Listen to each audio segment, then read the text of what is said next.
Assalamualaikum warahmatullahi wabarakatuh. Perkenalkan, nama saya Fadilah Hilmi Nasution dengan NIM 0306213159. Di sini saya akan mereview kembali makalah dari kelompok 6 yang berjudul Pembiayaan dalam Administrasi Pendidikan, yang dimana merupakan tugas dari mata kuliah Administrasi Pendidikan dengan dosen pengampu Bapak Rusdi Ansori, Harahap MPD. Baik, yang pertama ada pengertian pembiayaan pendidikan. Pembiayaan yaitu pendanaan yang diberikan oleh satu pihak lain untuk mendukung investasi yang telah direncanakan, baik dilakukan secara sendiri maupun lembaga. Dengan kata lain, pembiayaan adalah pendanaan yang dikeluarkan untuk mendukung investasi yang telah direncanakan untuk mencapai tujuan yang telah ditentukan. Pembiayaan merupakan salah satu sumber daya yang secara langsung dapat menunjang keefektifan dan keefisien pengelolaan pendidikan.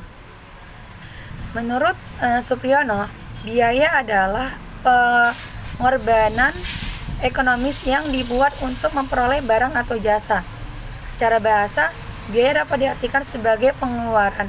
Nah, dalam istilah ekonomi, biaya pengeluaran ini dapat diartikan sebagai pengeluaran pengeluaran dapat berupa uang ataupun bentuk moneter. Jadi dapat kita simpulkan bahwa pembiayaan pendidikan adalah dana yang diberikan kepala sekolah untuk memfasilitasi setiap kegiatan proses pembelajaran di sekolah dan berbagai keperluan dalam penyelenggaraan pendidikan. Sedangkan administrasi keuangan adalah langkah pengelolaan keuangan sekolah, mulai dari penerimaan sampai dengan bagaimana mempertanggungjawabkan keuangan yang digunakan secara objektif dan sistematis.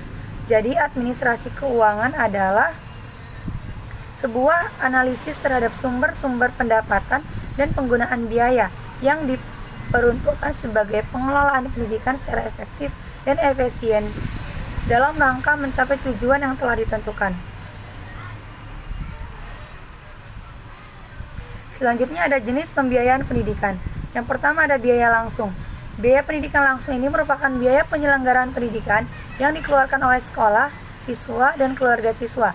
Biaya langsung ini berwujud dalam bentuk pengeluaran uang secara langsung yang digunakan untuk membiayai penyelenggaraan proses belajar mengajar, penelitian, dan pengabdian masyarakat, gaji guru, dan pegawai lainnya, buku, bahan perlengkapan, dan biaya perawatan. Nah, kebanyakan biaya langsung ini dikeluarkan berasal dari sistem pengelola per sekolah sendiri, dikeluarkan selain untuk menjaga kelancaran dan kualitas belajar, 3 keperluan administrasi sekolah, dan alat tulis kantor. Kemudian ada biaya tidak langsung. Biaya tidak langsung ini berbentuk biaya hidup yang dikeluarkan oleh keluarga atau anak yang belajar untuk keperluan sekolah.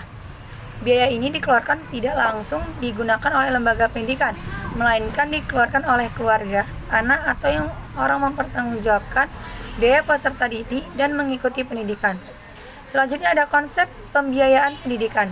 Menurut para pakar yang dikutip oleh Mulyono, ada 7 konsep penting terkait dengan pembiayaan yang meliputi. Yang pertama ada objek biaya, yang kedua ada informasi manajemen biaya, yang ketiga ada keuangan, yang keempat ada anggaran, yang kelima ada biaya, yang keenam ada pemicu biaya. Selanjutnya ada sumber keuangan pendidikan. Adapun sumber dana keuangan dalam pembiayaan pada suatu lembaga pendidikan sekolah secara garis besar dapat dikelompokkan menjadi 4 sumber. Yang pertama, dana dari pemerintah. Yang kedua ada dana dari orang tua atau siswa. Yang ketiga ada dana dari masyarakat. Dan yang keempat ada dana dari alumni. Selanjutnya ada proses administrasi keuangan. Yang pertama itu ada perencanaan RPS. Perencanaan sekolah ini adalah suatu proses untuk menentukan tindakan masa depan sekolah yang tepat melalui urutan pemilihan dengan memperhitungkan sumber daya yang tersedia. Selanjutnya ada pelaksanaan atau penggunaan pencatatan dana, yang dimana dalam Departemen Dalam Negeri atau Depdagri dan Departemen Pendidikan dan Kebudayaan atau Depdikbud tahun 1996 menyatakan bahwa dalam administrasi keuangan harus ada pemisah tugas dari fungsi otoritas, ordonitor, dan perbendahara. Yang ketiga ada pelaporan dan pertanggungjawaban. Penerimaan dan pengeluaran sekolah harus dilaporkan dan dipertanggungjawabkan secara rutin sesuai dengan peraturan yang berlaku. Kelengkapan yang diperlukan dalam penyelenggaraan administrasi keuangan ini, yang pertama ada 1. Kutipan daftar isian kegiatan atau DIK. Yang kedua ada buku SPMU atau surat pemerintahan membayar uang. Yang ketiga ada buku pembantu atau buku harian. Yang keempat ada buku kas umum. Yang kelima ada daftar penerimaan gaji uang lembur. Yang keenam ada buku setoran ke bank. Yang ketujuh ada arsip bukti pengeluaran. Yang kedelapan ada laporan keuangan. Yang kesembilan ada rencana anggaran pendapatan dan belanja sekolah atau RAPBS. Mungkin cukup sekian penjelasan dari saya, lebih dan kurang saya mohon maaf. Assalamualaikum warahmatullahi wabarakatuh.